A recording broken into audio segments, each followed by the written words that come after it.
Welcome to the Human Design Collective podcast, where we explore this system as a unique map of our potential, from the mundane to the mystical. In today's episode, we talk with Kendra Current, exploring the practice of Neuro-Linguistic Programming, human design, creativity, and the emotional process. Kendra is an NLP practitioner and human design guide, as well as an active and founding member of the Human Design Collective. She brings to us her unique depth, sensitivity, and perspective on being an emotional projector. Hi, this is Amy Lee and John Cole, and we're here talking today with Kendra Current. And Kendra, we thought it'd be interesting to get to have a conversation with you as a fellow human design coach and as someone who's had a lot of experience with some other systems and modalities, and just get to talk about what we can see through these different systems. So for those of you who may not know, Kendra is not only a human design coach, but also an NLP practitioner and someone who's been deeply steeped in human design recently, among other things. And she's also an emotional projector. So, and we're all projectors here, so we can look at things through that lens as well.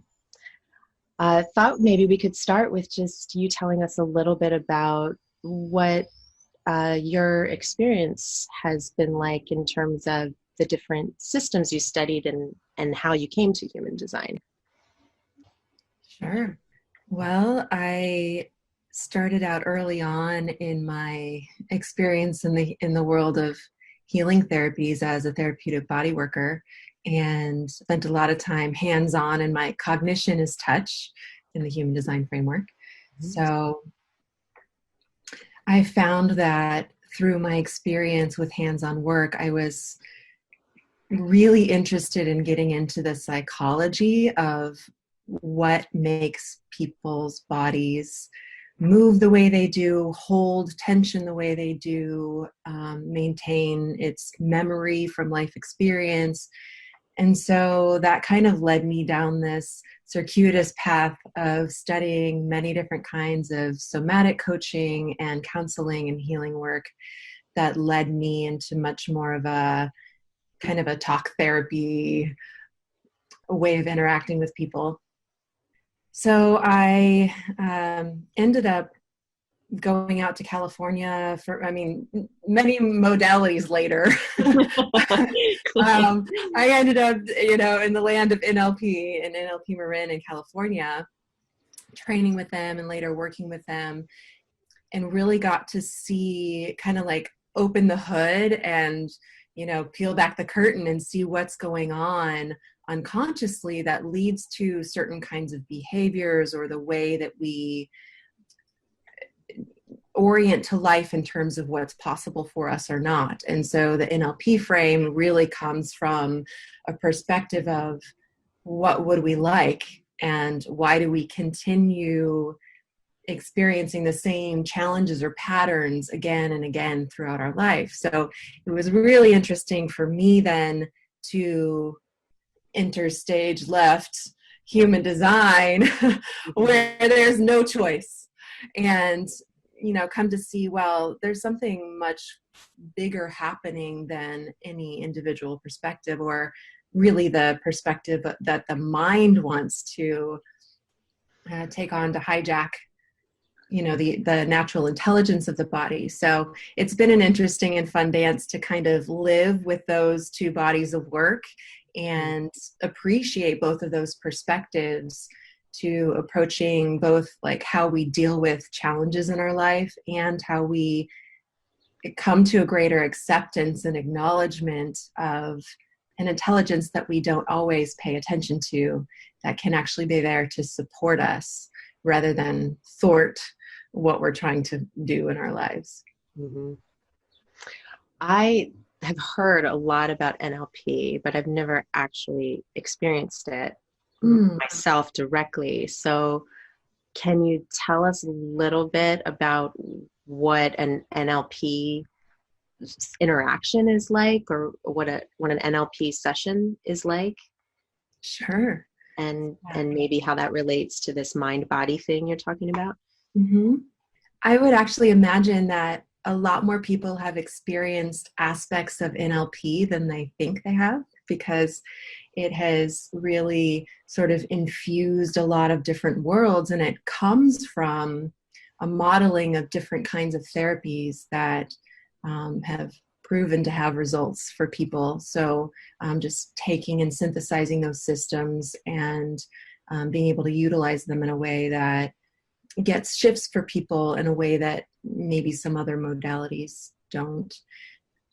So when I'm in an interaction with a client, it can look any number of ways, but essentially it's conversational.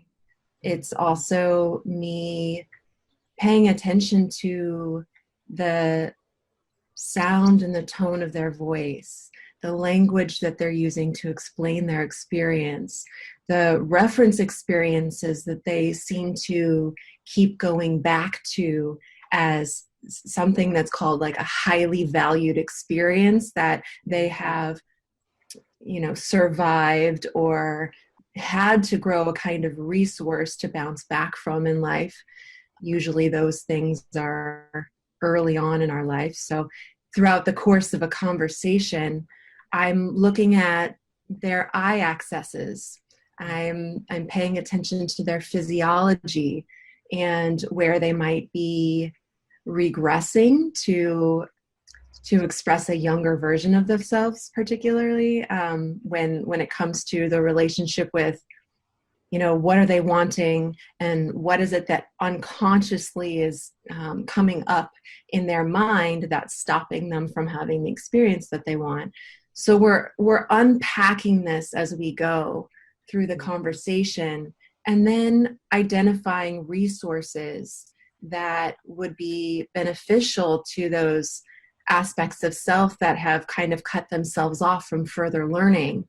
And when we partner those aspects of our neurological wiring with a resourced state, it provides for more freedom of choice in terms of where we put our attention and what we consider as possible for ourselves, our animal creature self and our higher conscious functioning. I hope that came across in a way that made sense. Yeah, it sounds like really appropriate, I would say, therapeutic work for a projector. That dynamic of really watching, really seeing, really paying attention, and that type of just one-on-one interaction that you're describing. Has that been your experience as a projector? Yeah, well, I've never been anything but a projector, so I don't know, what's it like for other people. I don't know, but definitely for me, I get really interested in going into the depths with people and picking things apart and understanding what's happening in someone's experience, and really having a kind of respect for the level of vulnerability that it can take sometimes to go to those places. And so, yeah, both as a projector and as an emotionally defined being, I think there's just kind of an art form to being with people in a way that they can both feel safe and also have more of a bandwidth or a behavioral flexibility to try on new things and let go of some of the old conditioning. Yeah, I was just going to say there's a way it sounds like other somatic modalities that I know of where the way you're describing it, it seems like you're, as the practitioner, you're sort of watching and listening for what's there beyond just maybe what the person is saying or what they're aware of, which also seems like something very projector-like, that you're kind of using your awareness to sort of see into the person and maybe see beyond or under the surface of things. Yeah, I think so often part of the places where we get stuck is in our blindness. It's the things that we have safely kept in the realm of the unconscious. And so it can really be helpful. Human design brings the authority back to the individual. And I think that's really beautiful about strategy and authority in the human design frame. And it's also helpful sometimes to have a conversation with someone who can help us recognize our own ecology, the things that are impacted by things that we don't necessarily pay attention to in our normal waking consciousness. Mm-hmm. If we were going to say it in a way to relate it to human design, would you say it's almost like in a way, it's like you're mapping and picking apart the conditioning that's there? Absolutely. Like very directly. Mm-hmm. Because, as I mentioned, when I'm paying attention to someone's language and their physiology and the color of their skin, or their, the quiver in their voice, or, when they're talking about something that's very meaningful to them, that calls up some kind of deep learning, experiential learning from their life, we can very specifically pinpoint experiences in their life where the conditioning actually started, where the imprints were made to begin with. Now, some of them are, much more invisible in the sense of socialization and certain kinds of belief structures that come through the family line or the larger collective.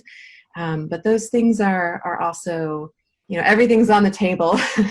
It's all available to identify and talk about when we start to have this kind of a conversation. Mm-hmm. I'm kind of curious about how the unconscious is looked at in the context of NLP versus human design, and Mm-hmm. how it's approached and dealt with or worked with. Mm-hmm. Well, as you asked that question, I'm trying to think about how human design frames the unconscious or the subconscious. Is that the distinction? But is there a distinction between the unconscious and the subconscious? There is, in the land of NLP, and also the lineage through which I learned NLP, they also really incorporated the framework of family constellation work, which looks at the family soul and larger patterns of experience and behavior through the family line. And that material is pretty deeply unconscious. So the subconscious is something that we might be able to become aware of, for example, in a state of meditation, if we just slow down and pay attention, or if we start to use our strategy and authority and look at the difference between what is my authority telling me and what is my mind telling me, those things start to pop for us, and we go, oh, this thing that was unconscious to me, just kind of a rote behavior, is now becoming more conscious. But the unconscious are things that we have much less access to unless we're using certain kinds of frameworks to go there, like through the constellation work. Does that answer your question? Yeah, that helps. From a human design standpoint, the simplest way I would tend to understand the unconscious is the body itself, the form. Right. Yeah. Well, in the land of NLP, we are very much tapping into the body as well, through the portal of the conscious mind. So having a conversation with the mind in order to sort of track into where things have been stored in the body. Mm-hmm. I'm sure we could continue down that rabbit hole. It's a juicy one. Mm-hmm. So it sounds like overall, as a practitioner, you're really helping a person become aware of some of those forces beneath the surface that are contributing to the creation of their experience. Yeah, and why they keep hitting the same roadblocks in life.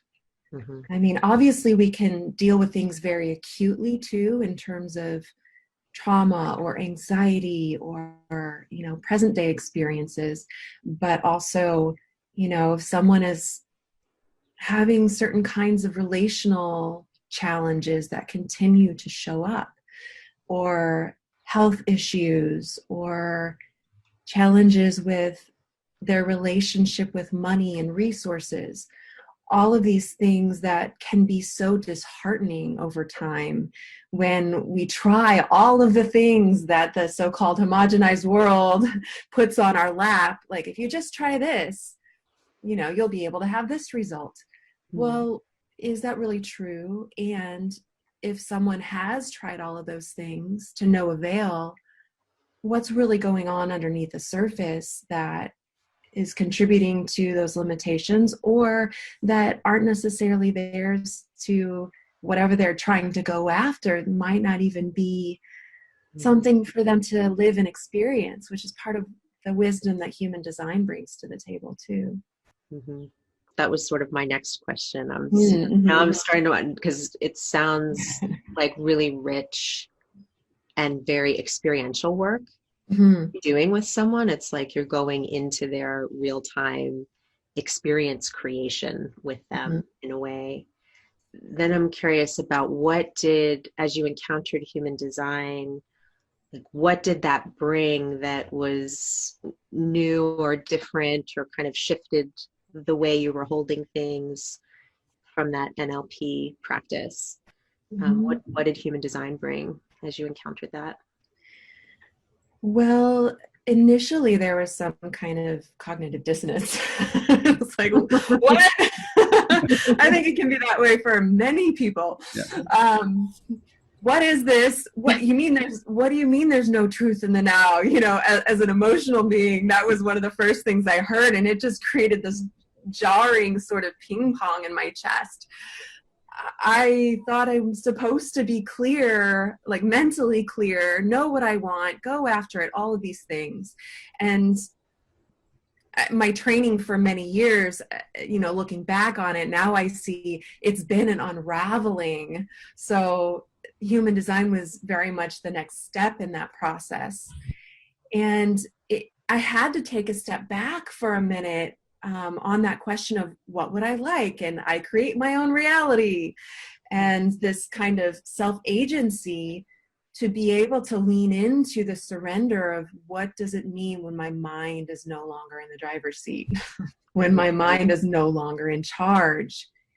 And since then, I've circled back around to the beauty of what it is to identify proper creational authority, in the sense that it's significant and essential, I think, that we find a way internally to orient to life that in a way that's affirming, and to still allow visions to come, to allow creative energy to flow, but not necessarily out of a sense of what we think we want because of the result that it will get us. And so human design has offered a frame that can certainly be uncomfortable, particularly in the deconditioning process, which I think NLP very much helps with, actually. It is a very, the mechanisms of NLP and what it can do directly works on re-imprinting and working with the deconditioning process. But understanding all of that from the perspective of someone's design and what they're here to live, and that they're not bad or wrong for having certain kinds of propensities or experiences in life, and that there's a unique intelligence and genius in each individual. I think everything in my training, and even then stepping into human design, has just continued to reinforce the sense of being able to love oneself. That's really what it all comes down to. Yeah. Did you feel like having the human design map kind of accelerated the process a bit, or did it give you a way to see your clients as you're working with them? I mean, I come from a somatic therapeutic background as well, and I guess I'll share my view first. I could see that once I found human design and then looked back on the really skillful therapeutic modalities I had seen and practitioners I had seen at work, it seemed to me like they were getting after this teasing out of the true self and the not self naturally. Like that's what all of those modalities are going after. They are going after a deconditioning process and a way to get access to the true self or the true nature. And then it seemed to me like human design, if those practitioners had that as a map, like it almost could give them a little bit of a leg up on being able to see some of those patterns right away without having to kind of play around with it for a while to get to it. Is that what your experience has been like? I'm curious about what the map does for that experience of working with someone's deconditioning process. Yeah. Well, it's funny. My mind's going back to when I was in theater. So I studied theater, was a theater major in college, and I bring this up because I don't know why I'm bringing up. I'm bringing it up because it's arising. We did dramaturgy and studied the ins and outs of the storyline and the characters, and then picked apart the set design and how things are crafted to create an experience, and talked about the fourth wall and all of these things. And at some point, you're far along enough in your training, it's like you can't go back to unseeing what you see. You can't go back to seeing a theatrical production and just enjoy it for what it is. You know? Right. You know what went into it. Mechanics. And so, yeah, human design is like you get to see the mechanics. You can't put it back in the box. And so it's actually, in a way, there's a little more patience in working with clients when I see their design and I see where their mind wants to take them in their own process, and where I see where that's coming from because I have their design in front of me, and getting in a way to use it as an opportunity for a light touch kind of guiding back to the true self. And I can also hear their not self speaking through the lens of their design versus, you know, what we talked about, them wanting to create something because they think they want it. So yeah, it's brought things deeper. It has accelerated things. It's brought a kind of a nuance. And again, like therapeutic modalities have tremendous value, and so does the authority of the one who's living the experience. And so getting to have that and transmit that to someone so that they can take what they experience in a session back into their life and practice with it, I think that offers a kind of support and an orientation back to self versus always reaching for someone else to do it for them. So that's a whole other rich conversation too. It makes me curious about what it would be like, and I don't know if you do this or if this is how you use human design, but what it's like to know someone's design and be able to use it in interacting with them without even having to like go through it and show it to them. I love that question. Yeah. I mean, sometimes I do that. Mm-hmm. I mean, you know, there are those that come directly looking for an explanation of what this crazy math is, and then people who are willing to share their birth information, but they're not necessarily coming for human design. But when I have an opportunity to sort of digest that and sit with that map and then talk with them, it definitely brings the conversation to another level. And I'm curious too about the way that you work with people in that regard. Like, how much do we actually have to teach them their design versus just give them something to work with? Not everybody wants to learn the ins and outs of all the minute details. Yeah, that was one of the things that was taught in the analyst training that Amy and I did, that we're not educating the client on human design. We're not teaching human design. And that's been an interesting thing to work with for me, because I'll tend to go into explanation mode and want to break it down and share my understanding of this, amazing map. But I don't feel like that's always what's needed or what they're coming in for. It's often not. Yeah, they don't come to design just because of an interest in design. No. Usually shit's hitting the fan, or they're wanting something more for themselves or the people they love. Mm-hmm. Not to change the subject too much from NLP, but you're also a artist, a musician, a singer, paint, probably do other things I'm not aware of. But what I'm interested in is, as an emotionally defined person, what has been your relationship with creativity and art through the emotional process? Mm-hmm. Well, my mind wants to relate it back immediately to what we've already been talking about, in the sense of, like, I've always been a creative person and kind of considered myself to be a creative person, but at different points in my life, I've thought, this is the thing I need to do with my life. This is the way that I'm going to make money, or this is the way that I'm here to change the world. And when I can let off of that a bit, it helps to just move the process of emotionality and that emotional wave through my being in a way that I can give in to the timeless quality. So I have the tribal wave, it's timeless. I can give in to the timelessness of just being in the creative process and let myself feel, without knowing what the result is going to be, without having to craft the perfect lyric or the perfect song, or without, the painting have to come out in a certain way. It's just letting myself emote. And then the result of that is some kind of beauty or some kind of, color and sound and matrix of something that didn't exist before.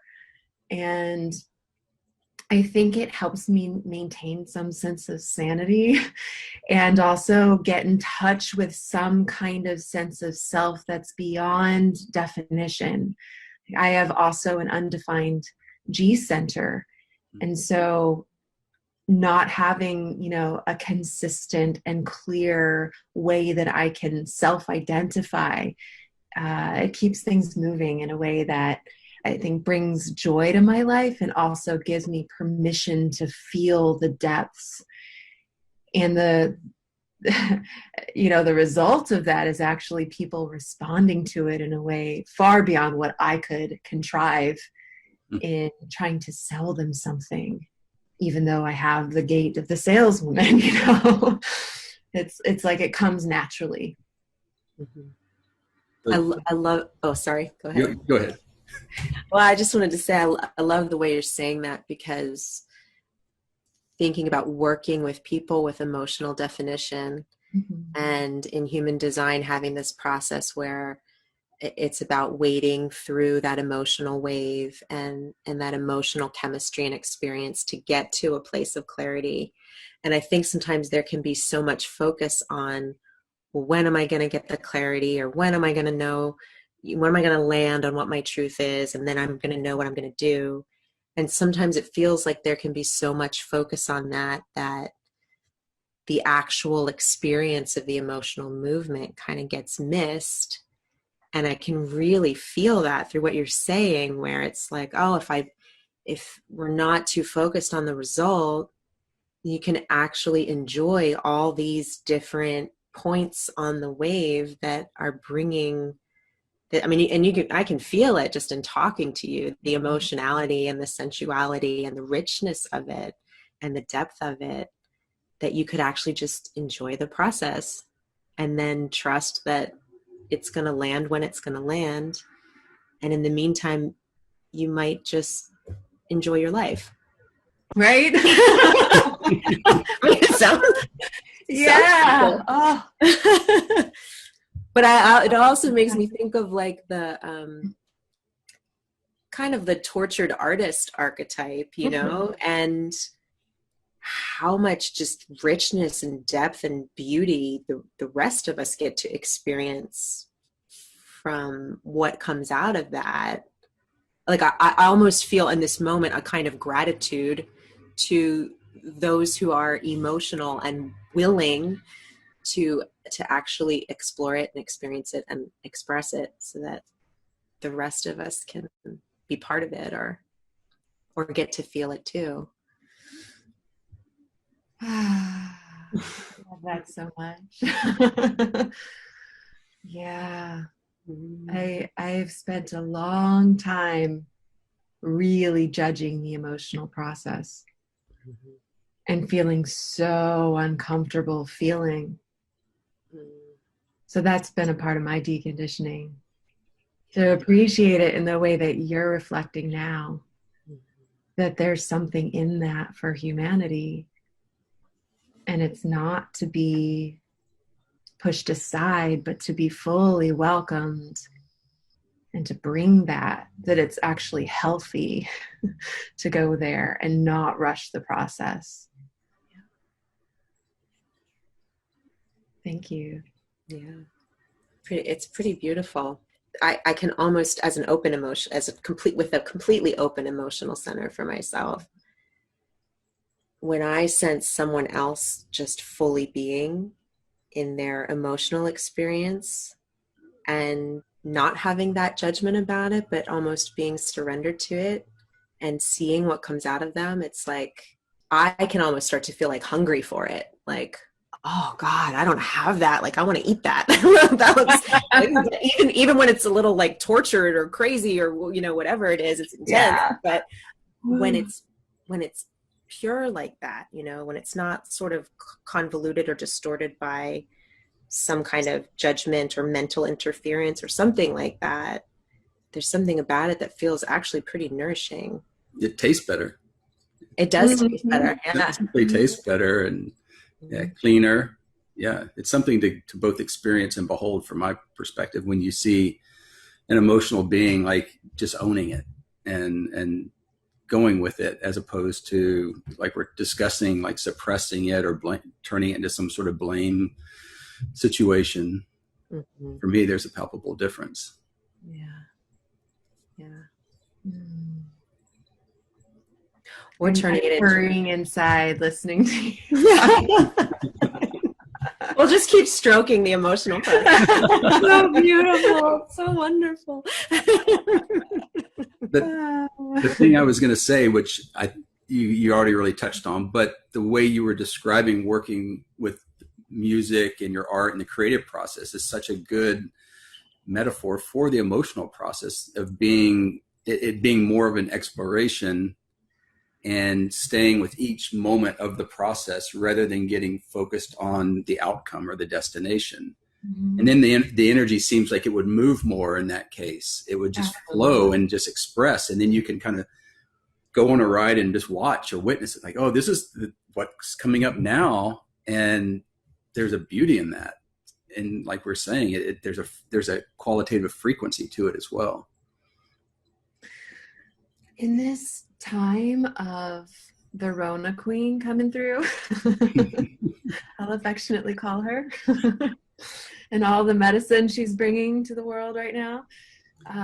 It's like, oh my gosh, we're all going a little crazy, and we all have the opportunity to experience things in a new way, and everyone's off the rails in a way, and life is on pause, and that has brought through something new in my creative process too, that has amplified this experience you're reflecting to me right now, just being able to be with it. Like everyone's slowed down right now, and so having that level of, I mean, there's still a freneticness in the field, and there's also slowness and pause and looking at how we're doing things in the world. And I think a lot of artists are getting a lot of mileage out of this shift in the collective frequency and what it's doing for our art. So that also comes up in this conversation. What you're saying kind of reminds me of how the mutative process in human design is talked about, like through the channel of mutation, the 360, how the mutation is actually happening in between the pulses, in the spaces in between. Or like when we look at like individual melancholy, for example, and that melancholic in-between period being I guess you could say a kind of a fertile space for the creative process in a way. And when I think about what's happening in the world, everything being on pause, shut down, we've got seemingly more time on our hands, like just like you're saying, what's being birthed right now, what is coming into form. Seems like nothing's happening, but I don't believe that. Oh, yeah. Is there something happening? Yeah. Mm-hmm. There's also something that's coming to me from you saying that, John, about what gets birthed from limitation. That almost like if there's no limitation, nothing gets created. And you can see, like, if you look at the root center in human design and how many of those gates have themes that have something to do with some kind of constriction or contraction or limitation, you can almost feel the like squeezing that's happening and the pressure, at a certain kind of pressure. But the way that contraction or limitation is there, that it almost pushes something out of us, when we meet that, then that's where something gets born, or that's where something new arises, or something gets creative, or some impulse comes to life. If we resist or deny those limitations, we don't have that opportunity in the same way. Thank you, Kendra. You're welcome. Was there more? Did you have more to say about that? I was just going to say that I'm enjoying the way that the wave has moved in this conversation and the stillness that we've come to hear. I can't help but also contemplate a little bit the nature of where the emotional system is headed and the mutation that's happening right now in the emotional system. But we'll leave that for another conversation. Yeah. Yeah, thank you. This has been very yummy. Yeah, I can almost feel the dynamic of like a clear emotional process, and then the amplification of it through the open emotional, and that's a pretty beautiful thing. It's like, if I smoked, give me a cigarette. Yeah.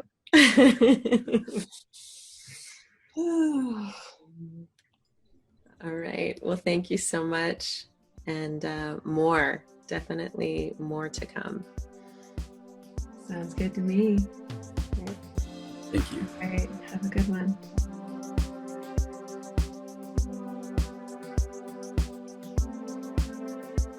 Thank you for listening to the Human Design Collective podcast. If you enjoyed the show, please review us and share. For more information about us and to connect with others on this experimental journey, please visit us at humandesigncollective.com. You can also learn more by exploring our course and workshop offerings at courses.humandesigncollective.com. Music for the Human Design Collective podcast, courtesy of Role Model. For more information, see the show notes. And please stay tuned for more upcoming episodes on the same channel.